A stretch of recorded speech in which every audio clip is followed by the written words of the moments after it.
I'm be reading to you one of the books by one of my favorite authors, Dr. Seuss.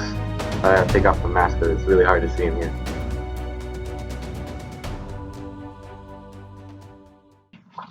So, The Lorax by Dr. Seuss. At the far end of town, where the grass grows, and the wind smells slow and sour when it blows, and no birds ever sing excepting old crows, in the street of the lifted Lorax. And deep in the grickle grass, some people say, if you look deep enough, you can still see today where the Lorax once stood, just as long as it could, before somebody lifted the Lorax away. What was the Lorax, and why was it there, and why was it lifted and taken somewhere? From the far end of town, where the grickle grass grows, the old Onceler still lives here. Ask him. He knows. You won't see the Onceler. Don't knock at his door. He stays in his lurkin on the top of his store. He lurks in his lurkin, cold under the roof, where he makes his own clothes out of muffled moof. And on special dank midnights in August he peeks out of the shutters, and sometimes he speaks. And he tells how the Lorax was lifted away. He'll tell you, perhaps, if you're willing to pay. On the end of the rope he lets down a tin pail, and you have to toss in 15 cents, and a nail, and the shell of a great great great grandfather snail. Then he pulls up the pail, makes a most careful count to see if you paid him the proper amount. Then he hides what you paid him away in his snub, his secret strange hole in his grooveless glove. Then he grunts, I will call you by, whisper my phone, for the secrets I tell are for your ears alone. Slup, down slups the whisper my phone to your ear, and the old Onceler's whispers are not very clear. Once they have to come down through a snurgly hose, and he sounds as if he had smallish bees up his nose. Now I'll tell you, he says, his teeth sounding gray, how the Lorax got lifted and taken away. It all started way back, such a long time ago. Way back in the days when the grass was still green, and the pond was still wet, and the clouds were still clean, and the song of the swoomy swans rang out in space.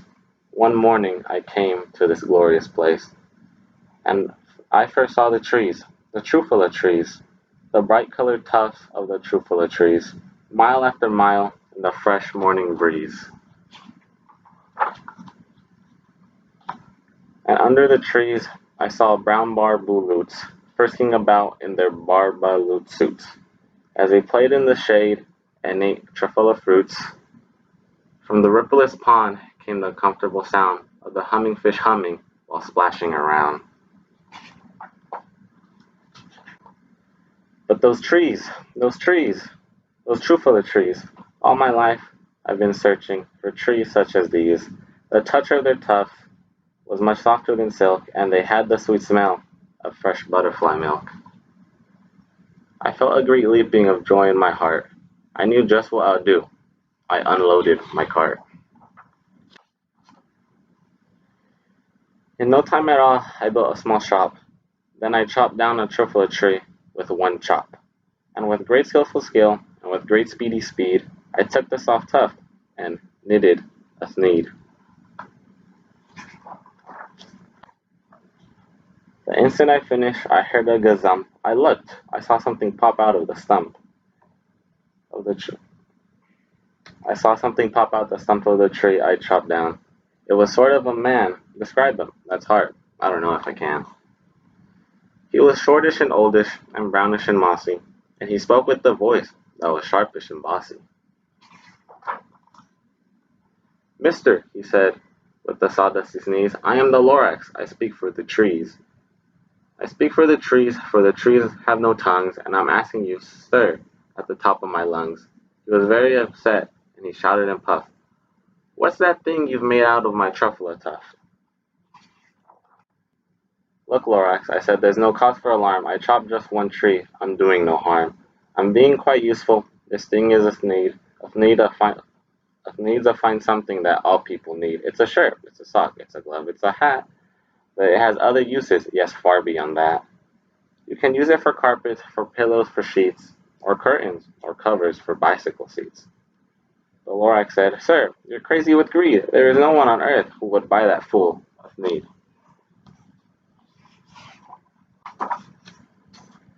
But the very next minute, I proved he was wrong. For just that minute, a chap came along, and he thought that the need I had knitted was great. He happily bought it for $3.98. I snapped at the Lorax, you poor stupid guy. You never can tell what some people will buy. I repeat, cried the Lorax, I speak for the trees. I'm busy, I told him. Shut up, if you please.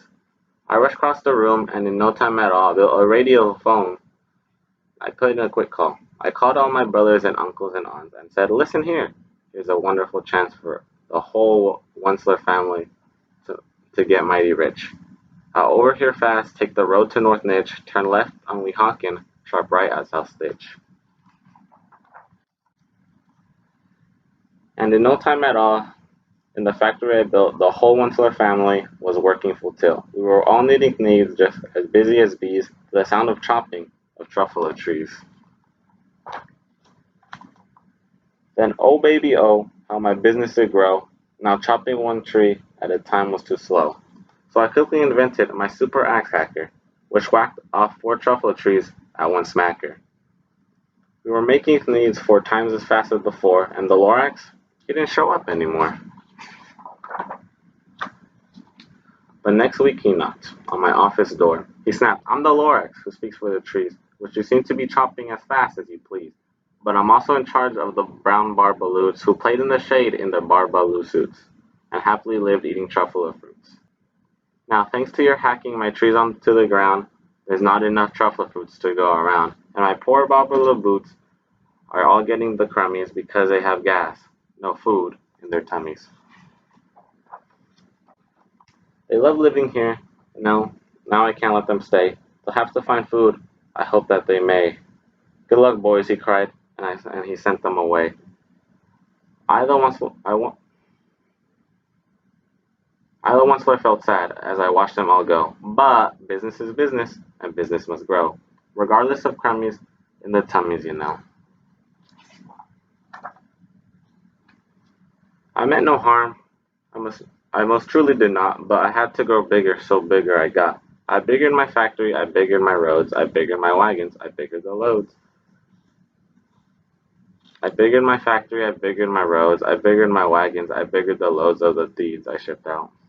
I was shipping them far, I was shipping them forth to the south, to the east, to the west, to the north. I went right on biggering, selling more deeds, and I biggered my money, which everyone needs. Then again he came back, I was fixing some pipes, when the old nuisance Lorax came back with more gripes. I'm the Lorax, he coughed, and he whiffled. He sneezed and he snuffled, he snargled, he sniffed. Onceler, he cried, with a crofulous croak, Onceler, you're making such smogulous smoke. On poor smooth swans, why they can't sing a note. No one can sing who has smog in their throat.